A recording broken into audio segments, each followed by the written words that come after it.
Good day, sir. Good day, everyone. Before I will present to you my demo teaching, let me introduce myself first. I am Maricar Balbasa Samuya from BEd 2B, and my class schedule is Saturday from 10 a.m. to 1 p.m. Good afternoon, children. Good afternoon, ma'am. So, how's your day? Good. Good. Okay, good. So, before we will start our lesson, let's have our prayer. First, so let's please stand. So, please be quiet and listen to my prayer. So, our Father, who art in heaven, holy be your name. Your kingdom come.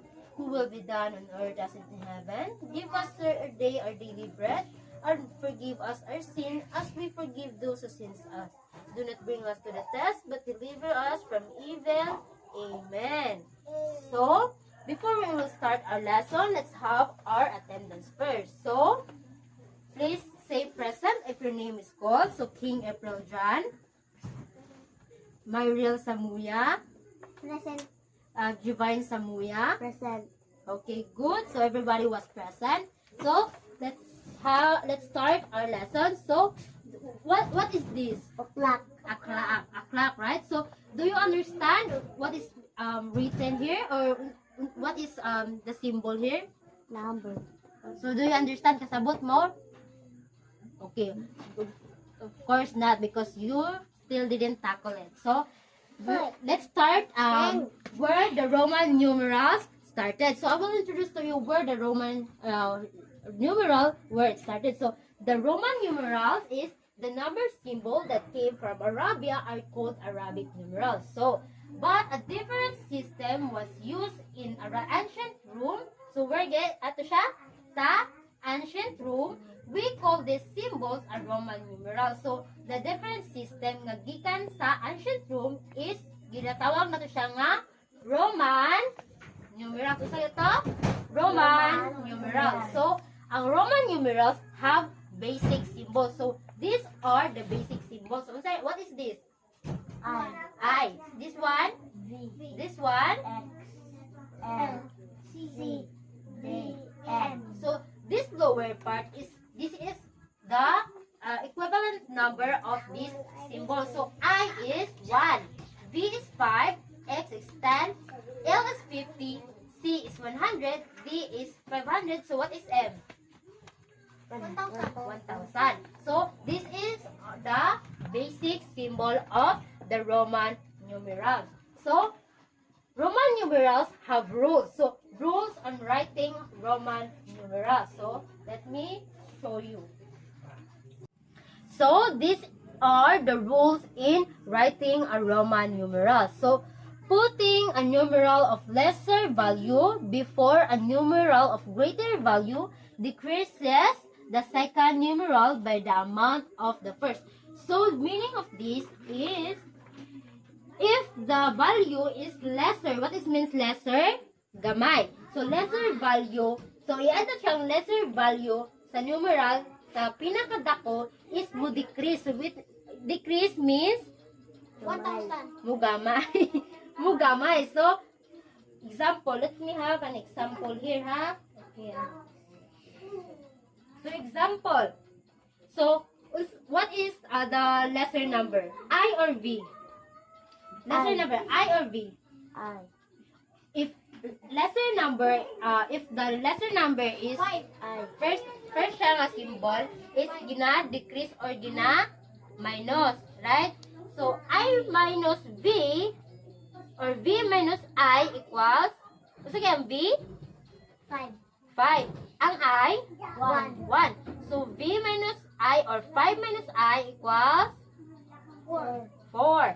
So ito siya, ang first niya nga yung rules is if lesser value is before, so it means before, so naguna siya sa greater value is gina minus, di ba? So pilagay siya, V minus I or 5 minus I equals 4. So let me have another example. So which is the lesser value, I or X? I or X? I. So I, so why I? Ay 1. Ang X 10. 10. So I minus X or X minus 1 is, or 10 minus 1 is 9.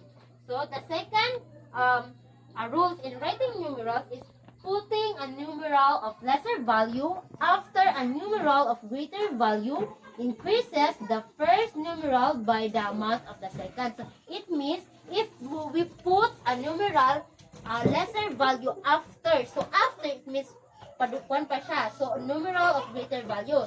So example, let's have an example here. So example kani siya. Which is the greater value? So yun siya dali is greater value. So asa man siya? V. V. Why V? 5. 5. So I 1. so 1. So it means nga ano siya, add or minus? Minus. Minus? Less bigger value man siya. Add. Add. So what is the value of V? 5. 5. So 5 plus I is 6. So here's the other example. So V plus I or V 5 plus 1 and 1 6. 1. So now let's have our other example or other rules in writing a Roman numerals. So the third example of writing a Roman numerals is you cannot subtract a number from one that is more than 10 times. So you cannot subtract more than 10 times. Greater. So you can subtract 1 from 10 or ix, but you cannot subtract 1 from 100. There is no such number as the IC. You will instead write xcix. So the meaning of this is dili ka makasubtract or you can't subtract 1 sa 100. So 10 times. So 10 times greater. So dako siya 10. So you can subtract I from X, but dili mo siya masubtract 1 sa 100. So in writing this one is instead of I minus Ix or IC or I minus 100, you can write this one. So X minus C, XC, IX. So X minus C, X minus C, X, 10 minus C. So what is the C? C. 100. So 100 sa X. 10. So 10. X minus C, 90. I minus X, I minus X. What is the value of I? 1. Y. X. 10. So 10 minus I, 9. 9. So 90 plus 9, 90 plus 9 is 99. So, you cannot subtract 10 times greater sa value. So, ang 100, you can subtract once para ma-99. But, ingani, in this way, you can subtract or you can have the 99. So, the other one is, do not use same symbol more than 3 times. So, you cannot use same symbol more than 3 times in a row when it comes to subtracting amounts. So only powers of 10 are subtracted like I, X, or C, but not V or L. So only the powers of 10. So 10. So it means 10. Kung siya 1, 10, 100, or 1,000. Muna siya ang power of 10. So, dala siya. I, X, C. So, unsa kang I? 1.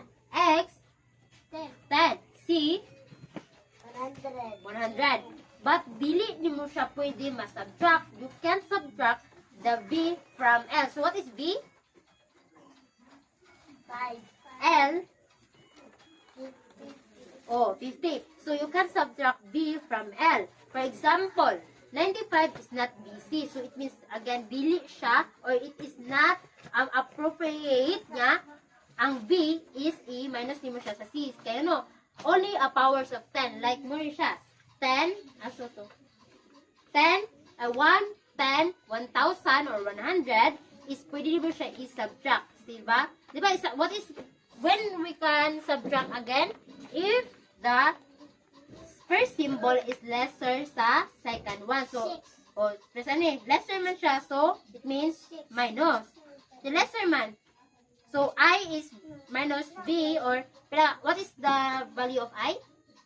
1. 1, B, 5. 5. So, 5 minus 1, 4. 4. So, same is here. 95 is, dili mo siya pwede, you can subtract 95 in this symbol, like B minus C. Ha? Only a powers of 10 mo siya. 1, 10, 100, or 1,000. So, example na siya. XC. So, na siya, 95 is X minus C, or pinang C? What is the equivalent number? 100. Minus C, X is 10. 10. So, 100 minus 10, 90. 90, what is Gaelic one? Pag bigger value ang unang place number, bigger value. Add minus, pag big, Add. add. So, pila lang ini siya? How is the equivalent, how much is the equivalent of this? 90, right? So, 90 plus B, 90 plus B. What is the equivalent of B? What is the equivalent of B? 5. 5. So, 90 plus 5, 95. 95. So, that is how we write the Roman numerals. You cannot subtract the B from C. But instead, you can only subtract the powers of 10, the 1, 10, 100, and 1,000. So, that is all the rules in writing numerals. So, everyone can understand what is our lesson? Everyone, do you understand what our lesson? So, let me have an example. So, let me test you if you learn something. Okay, this one. Minus or add? Minus. Why minus? Kaya lesser and bigger number. So, I minus B. So, what is B? 5. 5. Minus I or 1 is What? 4. 4. Okay, very good. Sige, let's have another one. So, this time, we will have a little bit bigger number. So, what is the equivalent of X? What is the equivalent of X? 10. 10. L. 15. So, where is the lesser value? So, what is this? Add or minus? Add. Add? What is X? Minus. Minus. X. Equivalent of X. Which is the bigger one? X or L? L. Bigger. X. Dako. L. L. So, nag-start ng tawag kuan, lesser value. X, minus add. Minus. Minus. So, 10 minus 50 is 0. 40. So, now this task, I will give you that task to answer. So, I will give you this task, so you will be passed it after our class. So, but first, let me test you another one. So, I will give you a bonus. So, L is 50. I is 1. 1. So, 50 plus, so minus or add? Minus. Minus? I add. Why? Kay bigger value ang L sa I. So, L is 50 plus I 1. plus I 1. plus I. 1. So, what is the value? 53. So, this one, you will answer all of these. Then, after you will answer, I have here another task that you will answer, but this is an assignment. So, you will pass it tomorrow. So, this one is you need to convert the Roman numerals into numbers, and this other one is you need to convert the numbers into Roman numerals. So, children, that is all our lesson for today. And let's before we will end our class, so let's have our end prayer. So please stand. So, our Father, things in us, so we can come and learn every day, and hope, Jesus, that you will guide us every day. And this is all we pray in Jesus Christ. Amen. So, class, have a nice day and good day. So, that is all about my demo teaching. It takes longer because I explain it to the children.